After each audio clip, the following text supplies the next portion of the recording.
First lesson.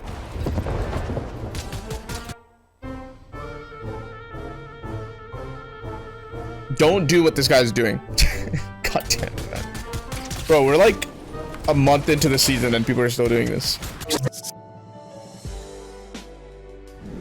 Guys, I'm not gonna waste your time. This is a VOD review on Khanada to specifically improve at solo cash cups. It's gonna be split into 2 different parts. Part 1 is about fighting, and part 2 is about end games, and specifically round 2 end game. Like, how do you win the game? Because that's all that ends up mattering, right? Because if you get second place, you get 0 credit, but if you get first place, you make earnings, and that's the goal here. I really want you guys to make earnings, so pay attention this whole video, and I promise you, you'll be much closer to doing that at the very least. Let's get right into it. Is this what happens when you do 1 hour late start? It's actually wild.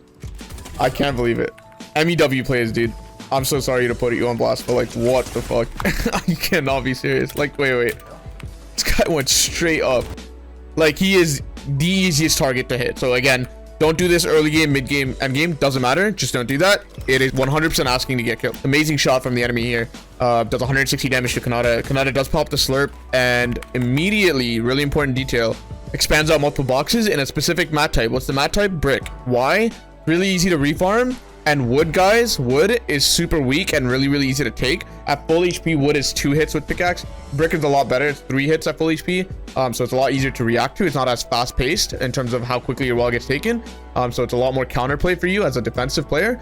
But metal, you can't use metal, right? Because it's too expensive. It's really hard to refarm. So definitely use brick in most of your counters, and this is a key part. Don't be scared to use brick. Look how much Khanada actually expands here. Just easy refarm, right? Like, you can just refarm right after this. It probably takes like 30 seconds to go from 0 brick to a 500 brick. Like, super easy anywhere on the map. So really important.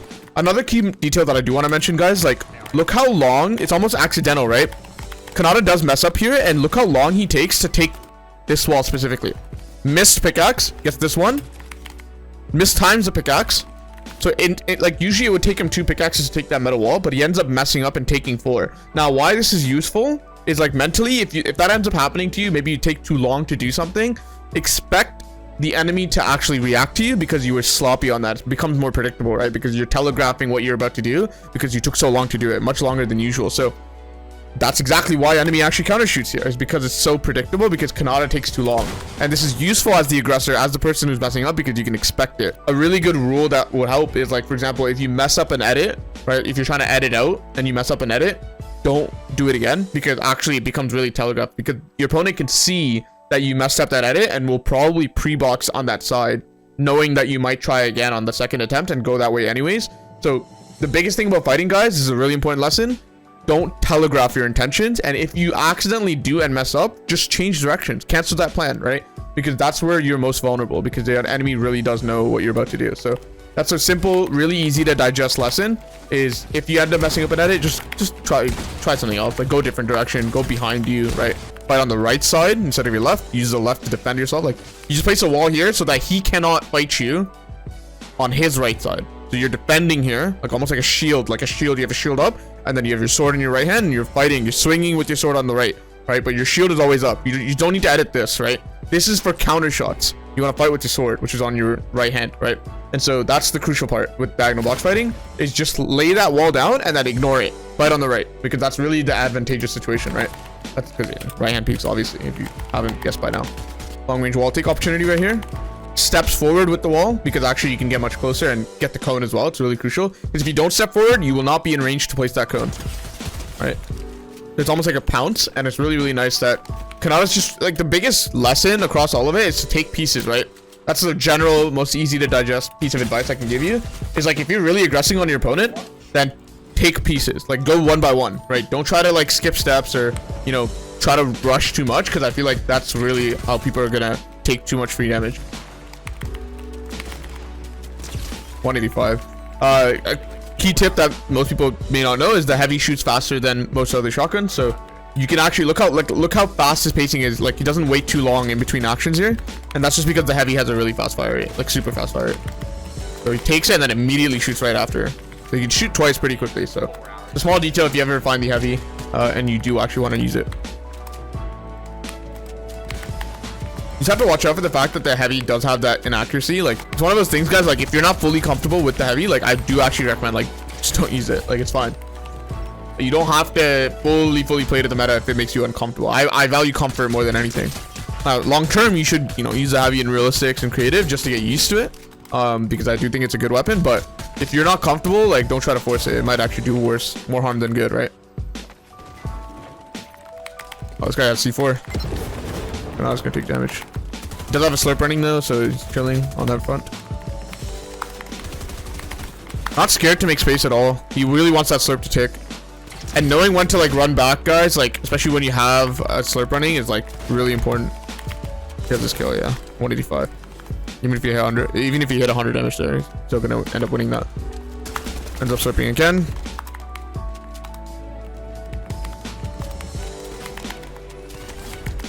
Again, that fast shot, it really, like, you can't do that with the spaz.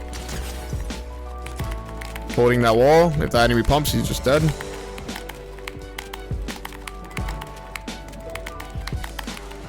Nice.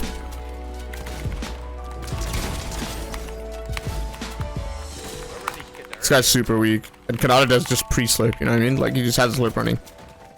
So he's just gonna be able to kill this guy for sure. This other guy's, like, super weak, yeah. Because he doesn't... Like, if you pre-slurp and fight, you can totally do a lot. You should feel comfortable, you know? Obviously, if you get hit, you can, like, pause for 5 seconds, have that slurp tick, and then you'll be good. Like, you should just slurp here. You should notice if the enemy's slurping too. Maybe the enemy will slurp. Like, you'll see in a second. Can't really tell. I don't think he did. I think he's, like, pop minis or something. It's hard to tell. They're falling. He's gonna pre-fire midair. Nice try. He does attempt it. Walks off his back. He does know this third party potentially looking at him, so he's paying attention to his back as well. Third party's probably somewhere off to his north side, so you want to pay attention. Oh, it's so close to falling. He needs to cut off. He's not gonna be able to chop all that. Yeah, he's trying to chop. Like, you don't need to full crank here. It's gonna spend too many mats. He needs to slurp again, probably. Yeah, just slurp again. Slurp again and fight. Not a problem. Like, you have so many. I got the goat, I guess. He just needs to buy time, right? Like, he understands. As soon as he's at slurp ticks, like, you actually have a fair fight. HP is everything, guys. Like, that's really the lesson to digest here. You can see how much Khanada cares about 200 specifically. Because you are really safe at 200, you're not so safe at 150. Does that make sense? Like, you are one pumpable at 150. It's really important to play towards that, right? And a lot of people don't have that lesson kind of automated. And so they'll often die because they think they're safe at 150 when they're really, really not. They're really not. Right? Heavy's in the game, that does 185. Charges in the game. Spazzes are in the game. You're asking to get one pumped. And so that last bit of difference is really, really important, that you take your time to pop shieldfish, pizza, big pot, whatever you need to make sure that you're full HP. And Khanada shows that he cares about it, right? It matters a lot to him. And so if it matters a lot to a pro player, it probably should matter to you as well. And guys, I've always said this, it's super, super important. Like, there's a reason why HP in, like, Halo as a shooter matters a lot, is because the time to kill in Halo is super big, right? It's not like Call of Duty where you just, like, you could be 1 HP and still win a gunfight just because the time to kill is so short. But in Halo, the time to kill is super long. So when someone, like, cracks shields in Halo, or maybe there's other shooters that have this this idea of high time to kill, but Fortnite is absolutely one of them, right? Fortnite is a high time to kill shooter. It is really, really important in these types of games that you care about being max HP, right? It actually ends up dictating fights way more than you think. So it's really, really, I would say, crucial. He gets skill soul in there. It's nice though, because he has 18 kills. He still just needs 2 more and he's good to go. But yeah, like, guys, like, high time to kill shooters, like, HP is so important. I can't even stress it. Yeah, like, it's just me just repeating it won't do anything. I just hope you guys understand how important it is. You know what I mean? Twitch Goobs FN. Yeah, there's not much to say about the last bit of fights here, but yeah, let's move on to part 2. If you guys end up making round 2 and, you know, you play placement, you probably will make round 2. Then part 2 of this video will be more useful for you. This is where we're actually going to be talking about end games and really how to play the round 2 to make sure you win, right? Because even if you get second place in round 2, it ends up not mattering. Like, no one cares if you got second, right? If you got first, that's where you really start to make earnings and start racking up your PR and everything of the sort like that. So we're going to be talking about this game in that sort of... This is round 2, guys, and we're going to be talking about how to specifically get here. For the most part, there's a couple things you want to worry about. Like, let's quickly talk about this because no one seems to, like, really understand this for some reason. You don't necessarily want to go for tower unless you're super, super good at fighting. Khanada specifically in this game does, because he's good at fighting. But I think cash, like slurps are super useful, and cash is a really good way to do that because it tops off your metal, because it gives you metal, and cash is way less contested because there's only one other person in the game that's going for your cash, right? And so that's only one team that you have to worry about. And if you specifically set yourself up on your pad or a ram in zone number 2, as zone number 3 starts to show up, you are really gonna win that race because you have a ram or a pad, and that's super unlikely that your opponent is doing the same thing. So it's really important that you actually play for cash and not worry about island or not worry about the tower, because not only do they not give you points, but they're highly contested, guys. Like a lot of people go for them. And so very similar to, if you ever seen like there's a reason why people don't think Brutal Bastion is the best POI just because it has the most amount of chests, right? Just because something has value in terms of how good it is, like because you get to see next zone, doesn't necessarily mean it's worth going for, because it's usually a ratio. You need to compare the ratio of the value compared to the risk associated with it. And normally with these electric towers, even in round 2, what I normally see is like 3-4 people going for it, and what that causes is chaos and unpredictability and your ability to handle third parties. And I'm sure Khanada can do it, and that's why he goes for it and just alphas it. But you need to really ask yourself, do you have the fighting skill leverage to really go for it? And I think most people is no, and just go for the cash. You'll have slurps. And another note, hold slurps and bigs. Specifically, holding slurps and bigs is much better, because if you were to, for example, just get tagged with like 1 or 2 AR shots, you don't want to be running around with 150, right? But at the same time, you don't want to be popping a slurp. So what you can do is use those bigs to save your slurps, which normally in like a mini slurp situation, you probably would have to pop your slurp, which feels really bad for like 50 HP, which just sucks. Like, just hold bigs and slurps. It's much better. Every time you get whittled down, you just pop your bigs. Every time you get hit for 100, but you have the time to pop 2 bigs, that's just gonna save you the slurps. Slurps are super useful in endgame for tanking storm or doing height flanks or using it to find an impact. And if you just use up your slurps in mid game because you chose not to take bigs, that's gonna be troublesome for you. That tip alone is gonna be really useful, guys. There's a 26-man end game here, and we can talk specifically about how Khanada wins this. He's sitting in a bush, playing zone right now, and he's just tagging people. A lot of people have this debate between AR and SMG. I'm a big fan of the AR because a lot of people are ramming, and in general, past like 2 or 3 tiles, the SMG starts to become obsolete, and I think that's really troublesome because you really do want to get impact. And even if you get an impact like 4 or 5 tiles away, you can still run to the loot, and it's still crucial. And I actually think it's super important that you are able to do both. And if you're ever on height, you know, you can spray down super easily. Like Khanada runs scope salvo, which I think is a really good augment. And you know, you definitely want to be able to hit people. Like, watch, he's about to headshot someone, I think. Yeah, it hits him for 87. That's ridiculous. And he's hitting 40s with body shots, which is super good.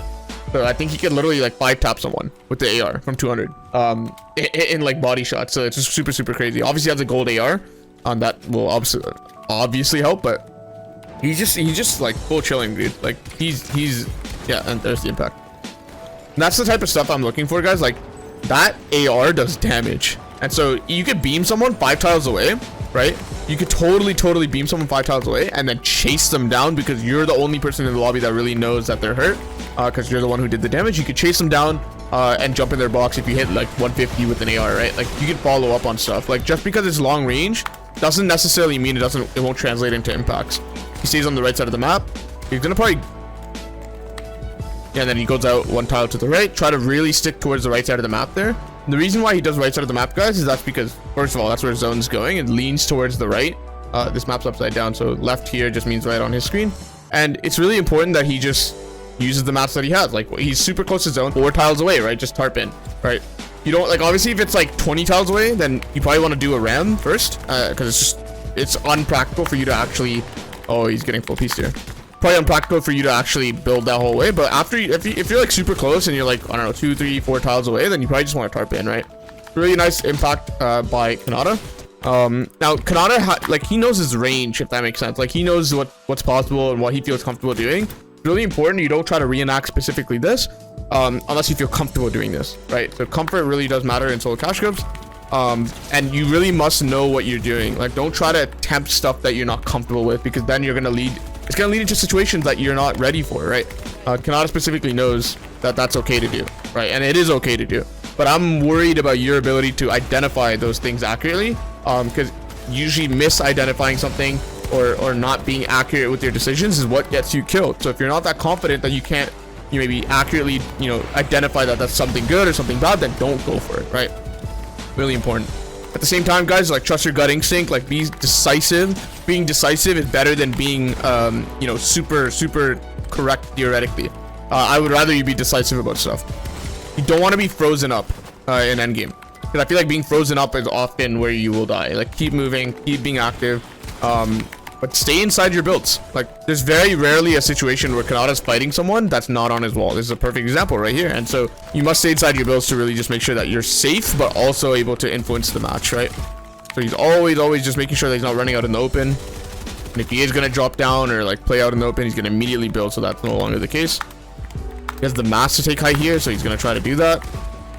And if he does get height for free, it's not that free. This guy's contesting. He also, the enemy does show that he wants to keep it, right? So there's that body language. So he doesn't burn through all of his mats. He just drops down all the way low. And now he's actually in a really good position. It's a 1v1v1, but he's the only one on low ground. Like, basically, you want to be the extremity in terms of, like, either super low or super high. Like, you either want height or you want low ground. But in this case, those guys double ram, both land on the ground, and now he just goes straight back up. Because if I had to choose between the two, I'd rather have established height than established low ground, because established low ground does get chaotic, of course. But if you must choose, like, I'd rather be low ground in that situation compared to, like, mid ground, somewhere in the middle, because mid ground's just going to get sprayed by everyone, so. Yeah, he's just playing his heals. Another crucial point, he's gonna win this game, obviously, but a crucial point here, guys, like, a lot of people would be like, oh, I have the heal off, I'm gonna play heal off, but there's like, it's literally a minute of time left, so really important that you just don't try to commit to that. There's no way you have the mats to hold on to that, so you must kill the enemy here. You have to recognize. I actually do believe, just like watching this stuff and sort of absorbing it and try to listen to what I'm saying in terms of the digestible information, I'm not really saying anything that's too deep here or too difficult to apply. So the more things that you take from this video and actually apply it into game, the more likely you are to actually be a really good solo cash cup player. So tell me if you guys found this video useful. Let me know in the comments if you guys end up placing in the solo cash cup. But other than that, guys, I will see you guys next time.